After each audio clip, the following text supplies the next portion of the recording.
I was just thinking in preparation about the whole idea that it's called the Holocaust. I mean, it is not a name that really gives meaning. For most people, they don't know. It comes from the Greek word, which means, burnt offering. But you really have to look into it to understand. It is part of American history, world history, human history. It is encompassing continents and, more than 20 countries, so it's really this great part of history that I think is important to learn. We have to learn the facts, not just fiction about what happened. But I also think that it is one of the most powerful times in human history that teaches the lessons of good versus evil. These important lessons of civics, of morality. And so I don't think it's just a matter of learning what happened, but I think by learning what happened in the right way, it changes us. Hello, everyone. Welcome to The Reason We Learn. I'm your host, Deb Fillman. At The Reason We Learn, we aspire to be part of the solution. The purpose of this show is to take a good, honest, potentially painful look at the way kids are being educated.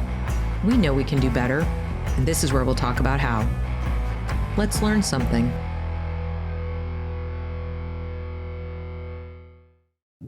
Thank you for tuning into The Reason We Learn. If you're not already a subscriber to the channel, make sure you click the subscribe button and the bell to be notified when I make future episodes.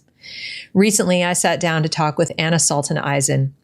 She is the daughter of two Holocaust survivors and the executive producer of the upcoming documentary film In My Father's Words, based on both of her books, The 23rd Psalm, a Holocaust Memoir, and Pillar of Salt, A Daughter's Life in the Shadow of the Holocaust. Her writing has been published in the Jerusalem Post and the Forward, among other publications.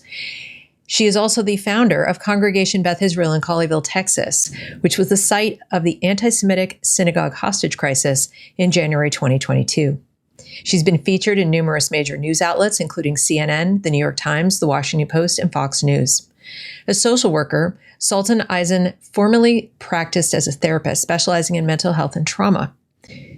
This background actually does help and informs her work with Holocaust education. She is now solidly engaged in Holocaust education and making sure that our children, but also adults, get the Holocaust education they need. And I say need intentionally. We discussed during this broadcast what Holocaust education is, and we put some boundaries around that, what it ought to be, what works, what doesn't work so well, and why it's so desperately needed. I hope I don't have to explain that necessarily, but you're going to get some more explanation around it. I hope you're starting from a position of realizing how important it is, given the percentage of our youth who don't know the Holocaust happened or who deny that it happened or think it was exaggerated. Yes, that is becoming the norm for young adults in America and increasingly fully grown adults, not so young adults in America.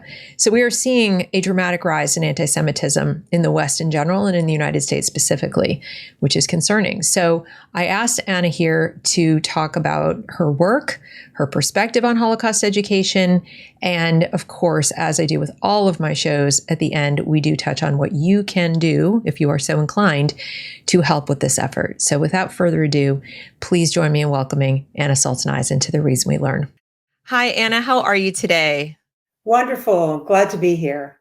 I'm so glad you're here. I'm really grateful that you took the time to speak with us about your work and your history. And to that end, can you start by telling the audience more about yourself, who you are, where you come from, and what you've been working on? Sure. So my name is Anna Salton Eisen, and I am the daughter of two Holocaust survivors. Now, this is something I didn't know for the beginning and most of my young life. I didn't know my parents' history. I grew up in a home where it wasn't talked about, which is actually quite common among Holocaust survivors, as well as many of the American soldiers who returned and also kept their secrets and stories hidden. But I began to realize at a young age that my family was different. I had no grandparents or extended relatives. There were no photographs of family and really no stories. My father and my mother really didn't talk about their childhood. And it wasn't until I was about 8 years old where I discovered two watercolor paintings hidden in a drawer in my childhood home. These are now part of the permanent collection at the U.S. Holocaust Museum in D.C. But I realized that I had found something I shouldn't have, part of the secret legacy. So I put them away and never mentioned them for nearly 30 years. But over the next few years, I would hear my parents mention the camps, or I might ask my father, why don't we have any family? Or, why doesn't grandma know how to ride a bike? And he would just look anguished and just say, please, let's not talk about it. And so I learned to keep the secret. And that was pretty much how it was in my house. I mean, I had loving parents and we had a wonderful home life, but I always felt like there was some, abyss that was my family history. So, I started trying to learn on my own in the school library. I would go and look for books about World War II. On occasion, my father might, share some fragment of a memory about being in the camps, but I didn't know my parents' real names. I didn't know the names of any relatives, so it was really a big secret. It wasn't until I moved to Texas and I discovered that there was a Holocaust museum, actually one of the first in the country, the first boxcar, I think, brought to North America from Belgium. And it was really transformational. I mean, here I went in and I became a student. I learned everything that I could about the Holocaust. And then as a docent, I was instantly an educator.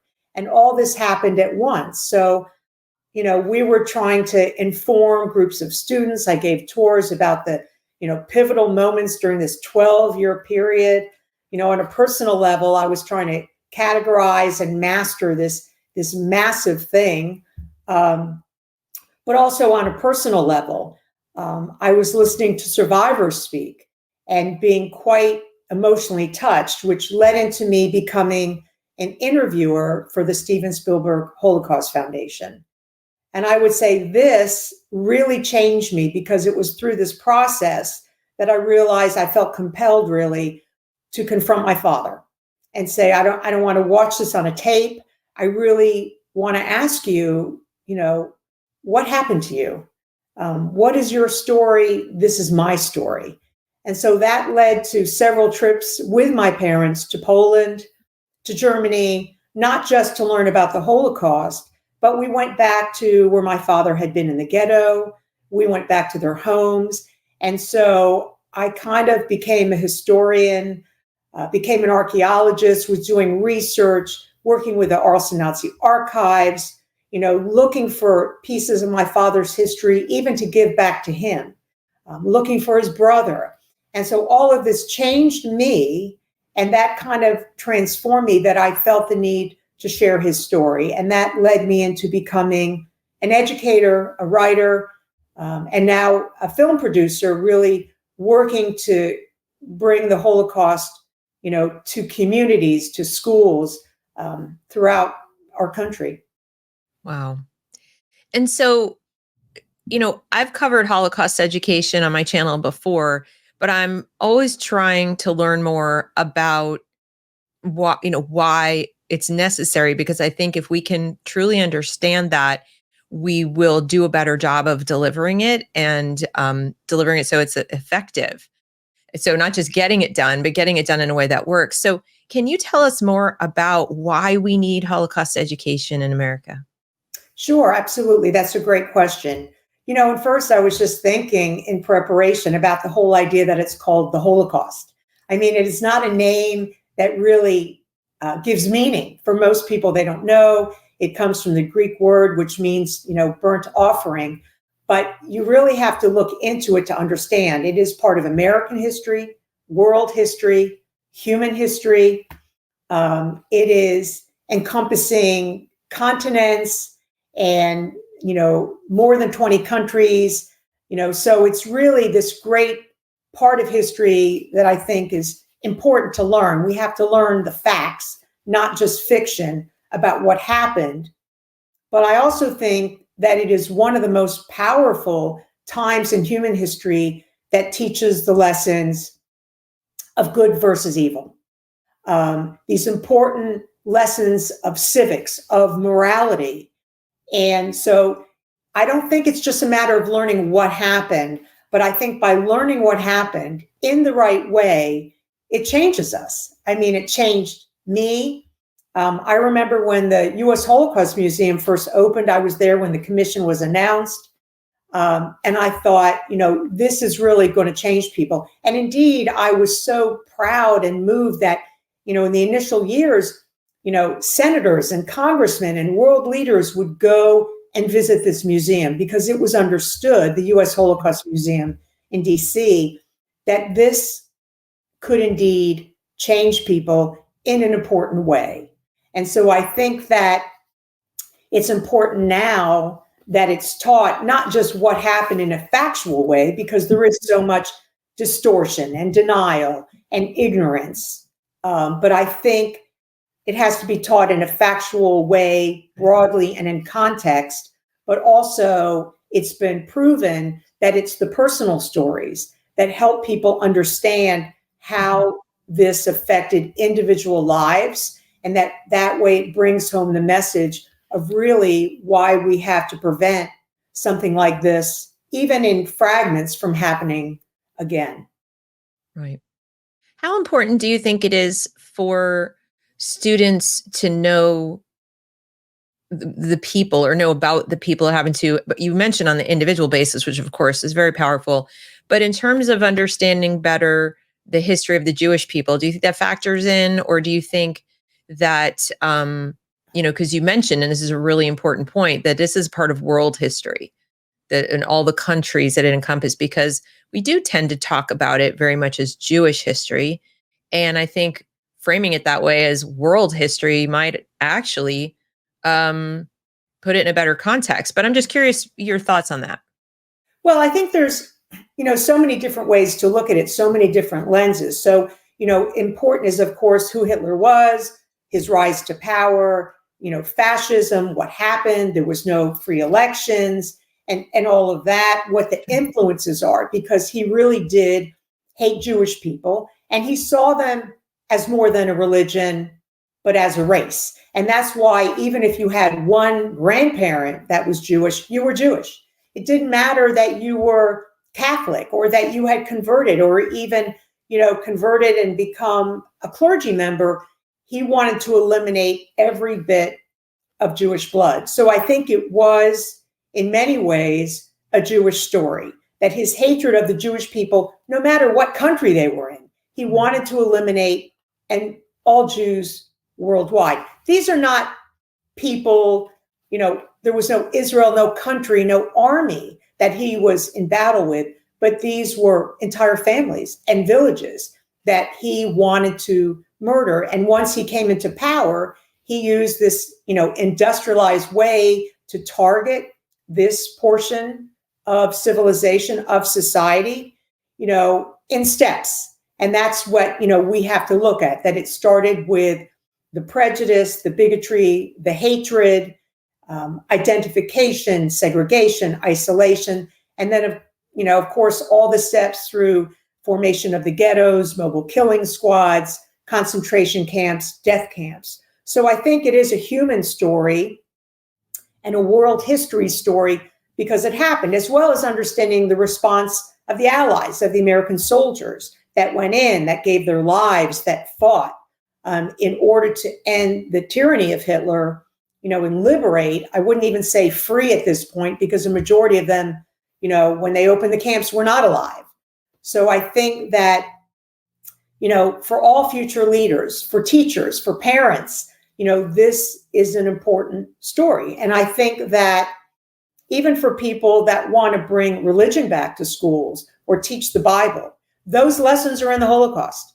That's why my books are called 23rd Psalm and Pillar of Salt, because they are the stories of being your brother's keeper, of good versus evil, of murder, of all of those things. And I think that even though, as I say, we can't change history, it can change us. So I think it's important.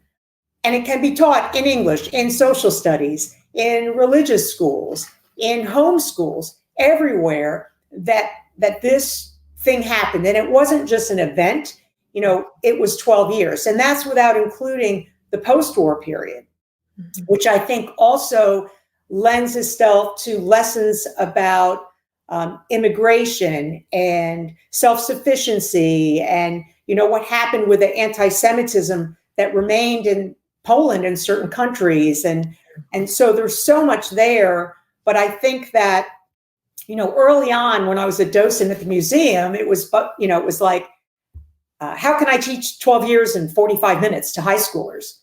For the most part, they were neutral. They may have been ignorant. Maybe they weren't interested. But now it's so different because I'm going into hostile environments sometimes, or I'm addressing students who already have been tainted with denial, distortion. They think the Nazi flag is cool, which would, of course, just horrify any of our World War II soldiers. That's why a lot of the Holocaust museums no longer have any Nazi paraphernalia, because there are students that want to come in and take a selfie. So I think that we have to understand that the audience and the time has changed. And I think it makes it even more imperative that we teach this part of history, which of course is a Jewish story, but a human story. When my father was liberated in the last of 10 camps after 3 years, he was with, 4,000 to 5,000 prisoners that the majority were not Jews. So I think, we have to understand that political prisoners, people who opposed Hitler, were also not just conscripted for slave labor, but also arrested and sent to the concentration camps. So if we think about Holocaust education, being necessary to change people and teach them these things, my question for you is, what do you think in their education has changed students to be hostile? So that you're coming in facing, I can understand facing an ignorant, their children, facing an ignorant audience, even facing an indifferent audience. This is a tough topic to talk about. But now that it's ramping up, what do you think, or what have you seen in education that is competing with you? Because there has to be something. Right. And first, let me say that, we have this massive audience, right? And it's the next generation and the generation following. And already, we've lost the college battle. If you're going to go to a university, a Holocaust class it's an elective, and it's kind of not required. And so now, of course, we see, some 26 states with mandates, we have an opportunity. But just because there's an opportunity or even a mandate, the challenge is immense. There are a few Holocaust museums throughout the country that can take in limited number of students, of course, affected by the cost of buses and field trips, and the fact that a lot of museums now are, spreading their story through, to different other areas of genocides or civil rights. So that's making it difficult. And then the fact that there's limited material and limited speakers, almost no Holocaust survivors. So here we are, we're kind of that small, still voice trying to go into this and bring the history in context and also a personal, transformative, memorable message. And, we are competing with TikTok. We are competing with social media. We are competing with the distortions and the anti-Semitism, which of course now, it had a tremendous bump in 2016, which, just coincidentally was the year Elie Wiesel died, when he said that he felt that he had failed, looking at the rise of anti-Semitism, where we saw, all kinds of things, Jews blamed for COVID, this rise in anti-Semitism, the BDS movement in colleges, and along with the rise in anti-Semitism, became this hatred of Jews, paired with the denial of the Holocaust and the rise of kind of glamorizing swastikas or, the Nazi flags and all of this. So, we have to go back with the basics. What was the Holocaust? What is anti-Semitism? Why is this, not just a threat to society, it's anti-Americanism. The whole idea of creation of Israel was also kind of based on the creation of the United States, that there is this, freedom of religion, which now, we are seeing threatened here on our own communities and our cities, certain cities, and on our college campuses. So I think that, we have to bring the messages into the high schools. So when the students get to college, they say, no. Just like, can you imagine, and I'm sure it happens already, if people were denying 9/11, we need to make sure that people understand what happened, why it was terrible and wrong, and that we will not erase this thing that happened in the United States, and why we have to fight those evil forces that will wish to do us harm and also deny this history. Right.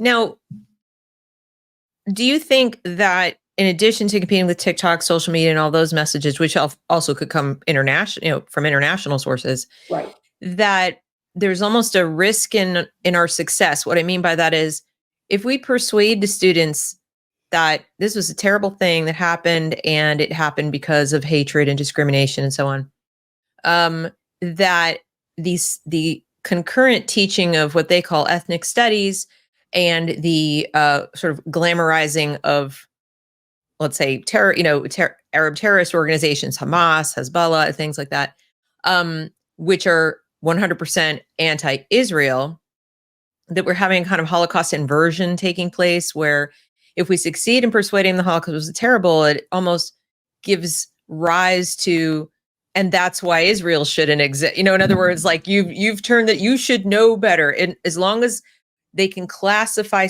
anything as a genocide, then whoever is allegedly perpetrating that thing in the specter of the Holocaust is an oppressive, bad, terrible person or group of people. I mean, I've seen people talk to me about, I've had people come in and talk to me about this, that they say, we succeed, and then in the next breath, right? So have you faced that, or do you face more of the other kind, where they just are more Nazis had a point, Nazis were cool, not so much, yeah, that was bad, but so is this? Well, I think it's both. Okay. I think first off, let me just say that the recent studies, that I think a poll done by The Economist showed that 50% of 18 to 29-year-olds in America think that the Holocaust either never happened, it was a myth, or exaggerated. So right now, I can tell you that these 18-year-olds coming right out of high school, we have not done a good job. So they're already thinking that coming out of high school as they're stepping into the universities. I think that part of the lesson of the Holocaust was that it was unique. It is not what's happening now. Here was a part of the population that Hitler targeted because they were Jewish. They were not an independent country. They were not attacking any countries. They really were not a threat, but they were viewed as subhuman. And there was this drive to have this, racial superiority, which Hitler used to drive his desire and his plan, which he implemented quite successfully, I'll say, to just kill an entire segment of the population. I think that when we look at other genocides or look at Israel, Israel was attacked by Hamas. The Hamas charter was, had some similarities to Mein Kampf. It wanted to target Jews with hatred of all ages from birth. And so Israel reacted in self-defense. That's not the same thing that happened, with the Jews of Europe. So I think that maybe Hamas has within its goal a kind of genocide to, from the river to the sea, to take out. They don't want a two-state solution. They want to eliminate the world. You can read the Charter of Jews, except for maybe some who will be kept as, slaves, the doctors to take care of them. So I think we have to make that distinction of who are the enemies of America and what our goals are what liberty and freedom of religion means. And I think that the fact that it's blurred shows us what the challenge is. So I think the history in context has to be taught. And then I think the message today is we now see this hatred of Jews being carried over against Israel. Although within Israel, there's 2 million Arabs living that have rights, that serve in government, that serve in the military. So I think that's even another reason why we have to clarify not just the historical, but also the current events and make sure, because even what's happening now is so greatly distorted and not understood. So I think, the challenge, because we didn't learn history, we're paying the price now. I wish that people would go to, Hamas.com and take a look. They put up the video, they put up the charter, they put up their plan, which includes going to college campuses, which includes, having everyone follow Islamic law. And it's spelled out, but it just shows, what happens when we are not educated and not given the opportunity to know not history, but also the truth now in media. Yeah. And that just highlights your earlier point that this is necessary. We have to teach the Holocaust in the context of that larger history, because only then will you have those students in the first place who are solid on that, and they're not going to go to college and be swayed by some argument that falsely equates different situations that are just really have nothing in common to start with. But even if you wanted to cherry pick things that seem, those students will be they'll be rock solid. They'll be able to say, that's not what happened, and this is not analogous. So that just highlights why we need it. So then my next question is, based on your experience of being a Holocaust educator, what works well? What you mentioned personal stories, but can you expand on that a little bit? Sure. And, I have gone out, all over, even in the past 2 years since the books came out. I've done 70 presentations. I have gone to synagogues, to churches, military bases, done corporations, done a lot of educator trainings for the state of Tennessee, Maine, Louisiana, for Texas. I have been all over. So, I've been on the ground. And I see firsthand the challenges. As I said, there are some wonderful museums, but you got to go to them.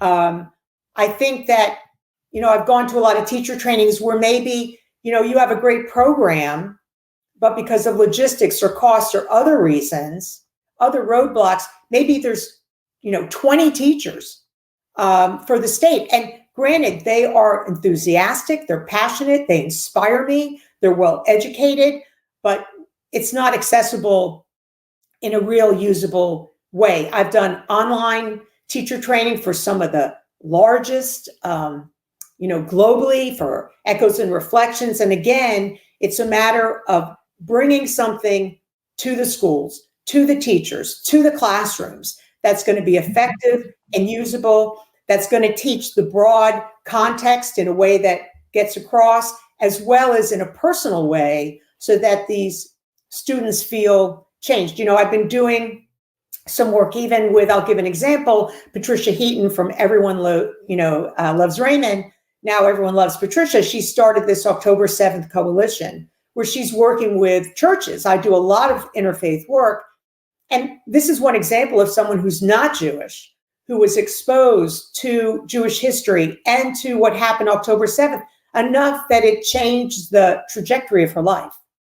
So I think that, we have to look at what the materials are, that it's not fiction. Although, for younger grades, there are some states that the mandate is K through 12. So it's the challenge of, how do you teach this in third grade? Yeah. That's heavy. It's heavy, and it's kind of like, but there are good materials. And that's why, Pillar of Salt, the book, is approved in Texas, which was a huge thing. We got the support of the Texas Holocaust Commission, the state legislature, and now the film that we are finishing, we've collaborated with Holocaust museums, with concentration camps, with the Arlington Nazi Archives.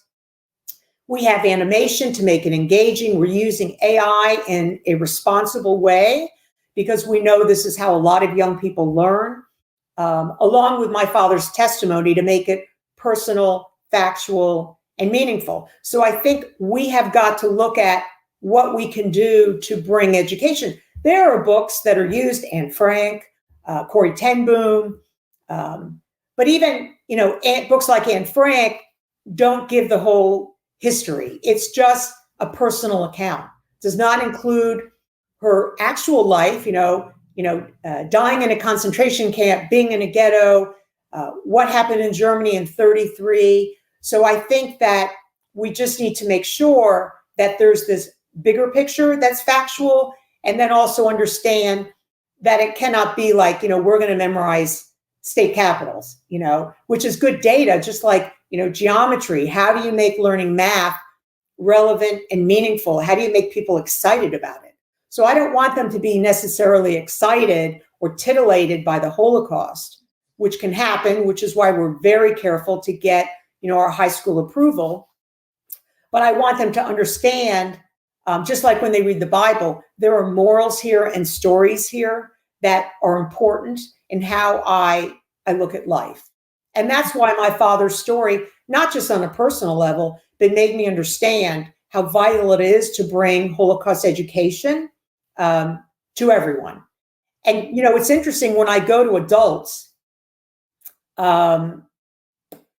they know about World War II. So they are supportive. They're interested. They're moved. They understand the importance. I go to a lot of Rotaries. I'm a huge fan of Rotaries because they bring in all community leaders, faith-based, economic, government, and a lot of veterans. And, then when I go to schools, I'm often greeted by skeptics, young skeptics, that it shows me they haven't learned about World War II or World War I. And they don't understand that when you honor the Nazi flag, you dishonor the American flag and our history. So I think that we have to find ways, which I'm trying to do through the books, through our film. Right now, because I can't be everywhere, even though I did try that. I really tried really hard. Doesn't work very well. Yeah, I put a lot of miles on the car. And so what we did is we made, and it's on our website, which we'll cover. I have, 2 PowerPoints, both approved by the state of Texas. They're 20 minutes. I narrate them. They have archival data, my father on all these concentration camp lists, actual photographs, all kinds of stuff that we now bring to school. So for instance, I'll give an example, South Lake School District. So, the mandate is out. There's 1,200 school districts. And last year they were like, we need to make this happen. So the one video, my father's story, was shown to over 4,000 students. That's fabulous. And then I went in to the schools, sometimes with student council or other representatives, through Zoom and in person, did Q&A, and the response was amazing. They had learned a lot. The questions were powerful. And I realized that this was really engaging education. So now we have the 2 videos up, both approved in Texas. And, Texas is stringent. They made sure that it was appropriate, factual, sure, and usable. And so now we're making this available, through the website to anyone. And as a matter of fact, my father's art, and if you look behind me on 23rd Psalm, figure out how to point here. Yeah, there you go. That is his self-portrait. He was an artist from the Flossenburg concentration camp with his prisoner number. And I discovered this after he passed away. So all of his art, there are 16 pencil drawings at the U.S. Holocaust Museum and Yad Vashem. Everything can be downloaded, shared, used as writing prompts, as display and poster series. So we're just trying to share everything we have, to bring this into the classroom. I think that's what we need to do.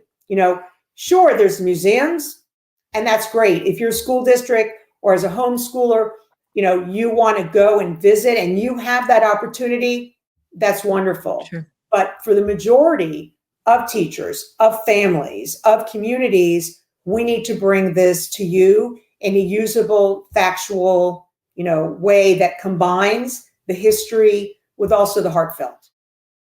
I think that sounds fabulous. And I think the beauty of technology is that we can make this available. And for those listening, I will have the links to the website, and you will be able to see what Anna's talking about in the show notes. I'll put everything there after the show.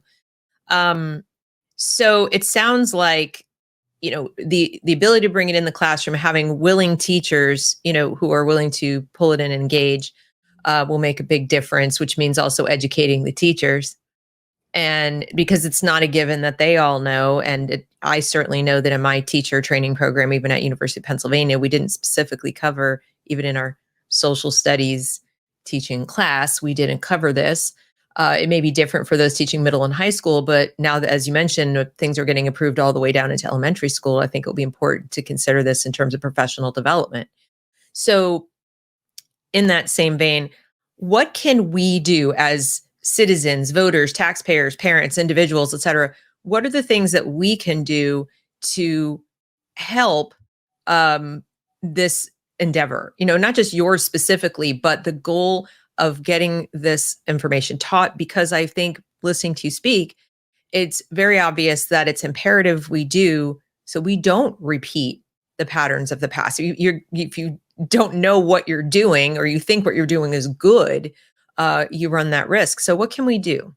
So that's a great question. So first I want to share that, when I've gone out and done teacher trainings, I was at the World War II Museum this summer, all across the country, I hear some of the educators, express and share their struggles, that they may face obstacles in their schools, with the principals or vice principals. Not that they don't support Holocaust education, but that they fear that it might, upset some parents. And, how do you get approval for it and support? And so I've learned that it's very, very important to get support from the top down. And this is what we saw, again, I'm going to mention, in the South Lake School District, that the president and other members of the school board felt that it was important. They understood the mandate, and so they made it happen. When there are schools that, aren't clear, and I think having a mandate, which is, not everybody, maybe helps it a little bit, but I think it's important to be able to, first off, educate yourself. Yeah. By all means, read the books, go to the website, watch the videos, share it with your school board members who have a lot of influence over superintendents and principals.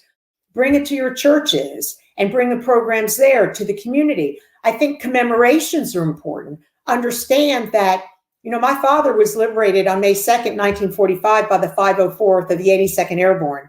I've been to 2 national conventions, big supporter, big volunteer of the year one year with the USO. I think understanding and bringing these commemorations that make it important that this is also part of American history. So I think that we have to educate ourselves. And then I think bring the programs, bring it to Rotary, and bring it to the school board and say, I would like to, introduce the idea that we look at how are we doing Holocaust education.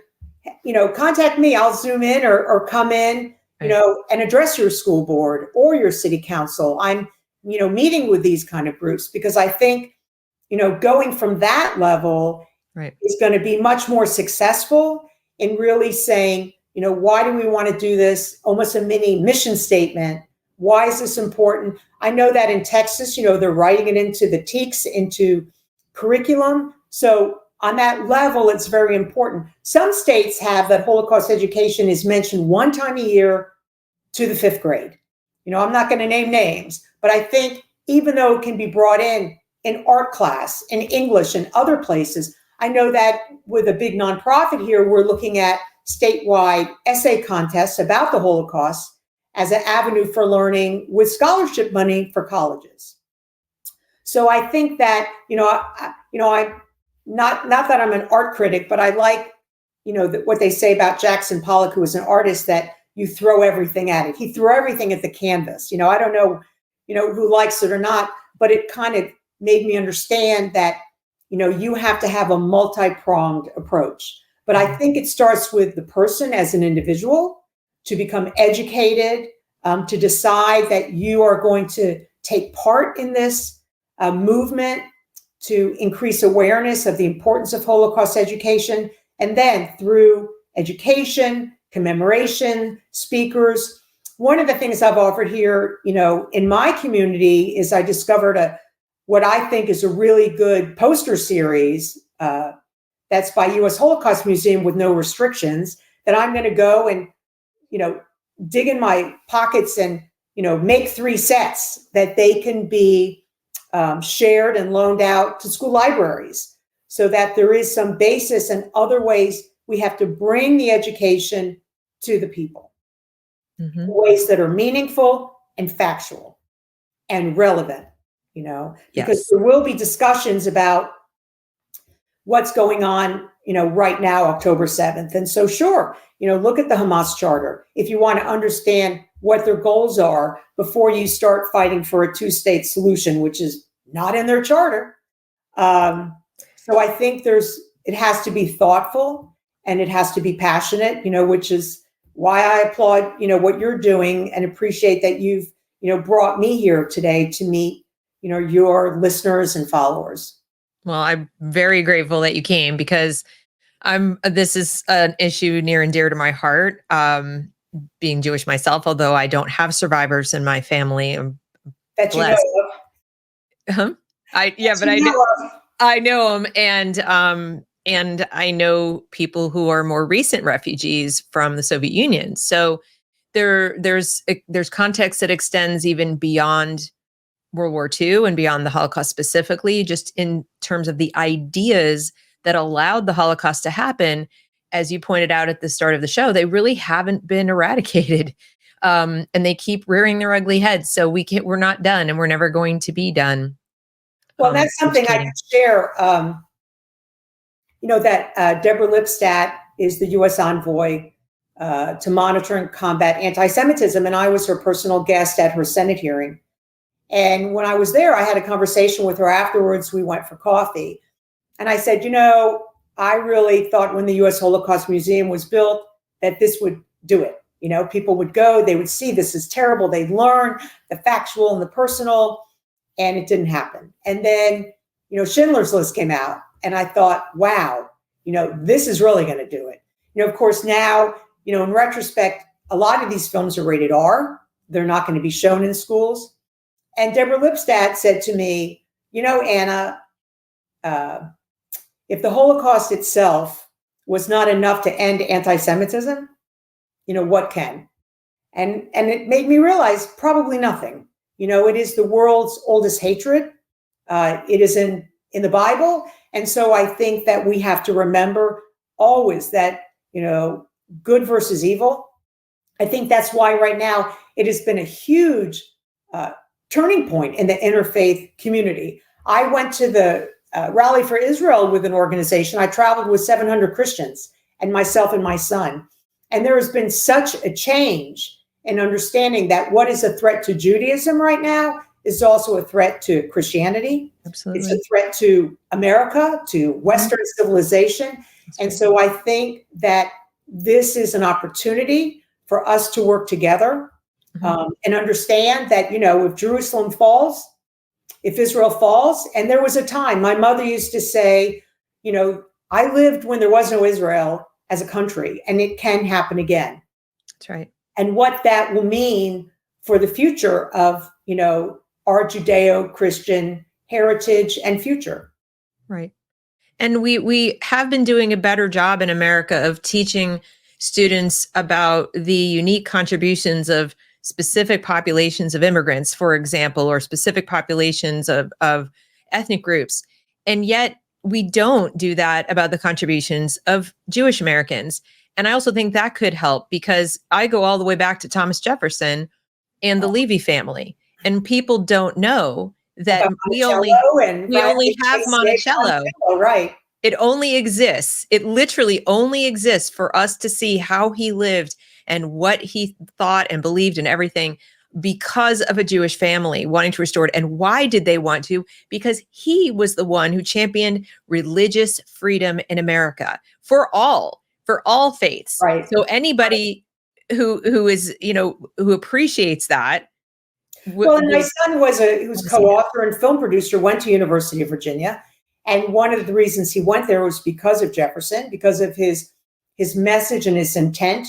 I think it was one of the first universities to have a Jewish professor. Hebrew was taught there. And so I think what he stood for, and to see now that they passed a BDS referendum, among the students, shows that when you lose the history, how far off the path you can go.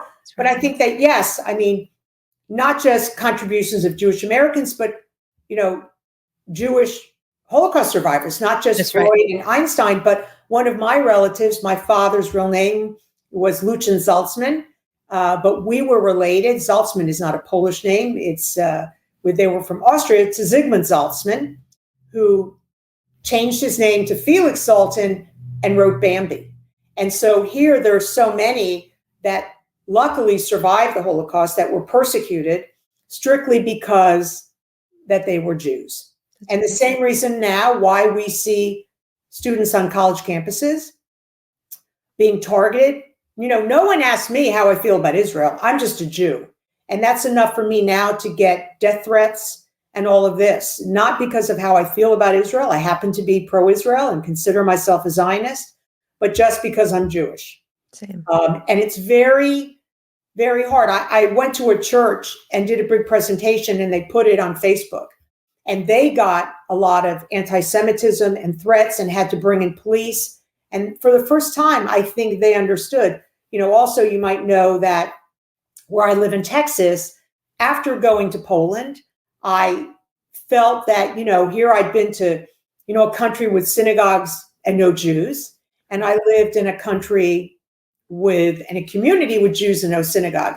So I was the founder of Congregation Beth Israel in Colleyville, Texas, where my rabbi and friends were held hostage in January of 2022, by radical jihadists who happened to come from Manchester, England, which is now, we see a hotbed. So wait, Manchester, England to Texas. To Texas. So he was radicalized in Manchester. He was of Pakistan origin, and he came to Texas thinking that he could hold some Jews hostage and, negotiate the release of who they called Lady Al-Qaeda, who's being held in a federal prison, maybe a half an hour from where we are. So, you may have seen the news stories. It's on my website. He came in and threatening that he had bombs, and at gunpoint, there was a standoff. He held the rabbi and others hostage for, 11 plus hours till they escaped. SWAT came in and, a special elite team from Quantico and took him out. But we saw this already, that, coming abroad were these terrorists that, and I think that's part of what we have to also teach the kids, that the terrorists that come to America, it's not about property. No. It's not a war. They hate Americans. And that's enough for them to want to kill Americans. And so that's why, yes, a lot of people feel we must secure our borders. And, that goes along with understanding their intent, which comes directly as a result of learning the history. That's right.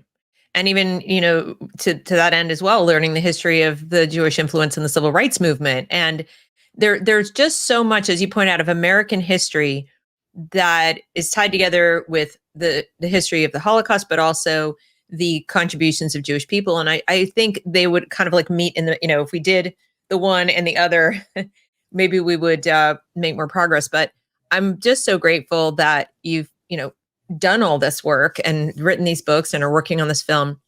Can you tell us when the film will be out or done, or, what we can expect from that? Sure. Well, where we are now is we are in the final phases, the last 5 minutes of the timeline, which of course can take a bit of time. And then we're now going through the process. It's got animation, and right now we have original music score being put in with sound engineering. So our hope is in the next few months, it will be ready for us to go and meet with distributors, which is the next step before looking for distribution and how we get it into the schools.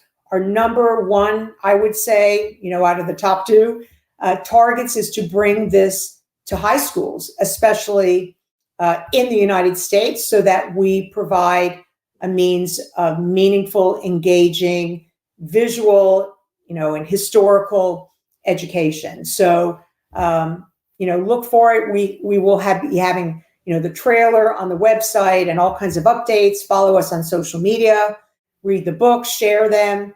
And we've got a long road, but, And the title of the film is In My Father's Words. In My Father's Words. Okay. And then we have 23rd Psalm and Pillar of Salt are the books, which I assume are available on, Amazon and everywhere you can buy books. Amazon, Barnes and Noble, everywhere you can buy books. And, we do a lot of stuff with groups. So whether it's nonprofits or churches, we can ship larger orders of books. I pre-sign them. I either Zoom or I will come in and do live presentations, because that's, I think, where the learning takes place is through this engagement. But I think that it's just really important to stress that we have to teach, as you said, the history, what Americans believe in.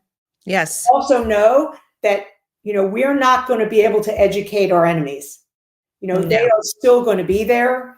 And so that's why we have to be vigilant about what we believe in, why we believe in it, protecting our rights, and the rights of others, including the Jews, to have the religious freedom and to be in this fight with us. We want you with us in this fight of good versus evil. Right. I think that's a wonderful way to end our conversation.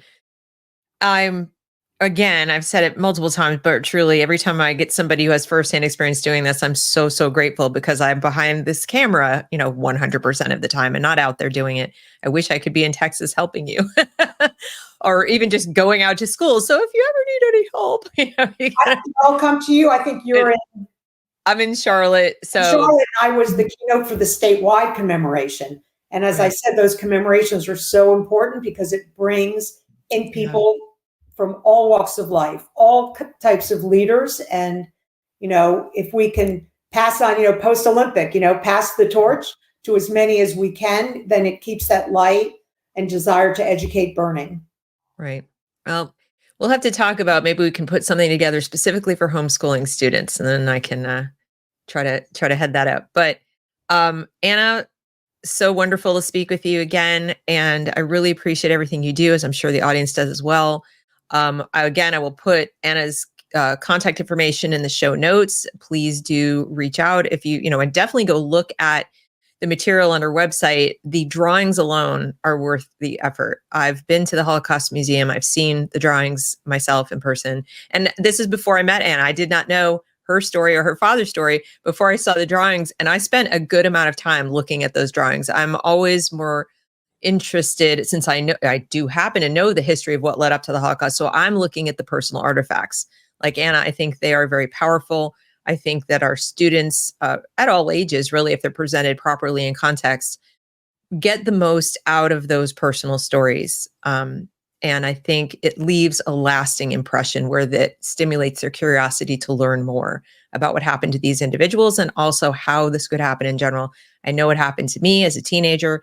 I would expect it to happen to a lot of other kids, especially middle and high school and above. So with that, I will say thank you again. And thanks to everyone for listening and for watching. And we will see you next time. Thank you.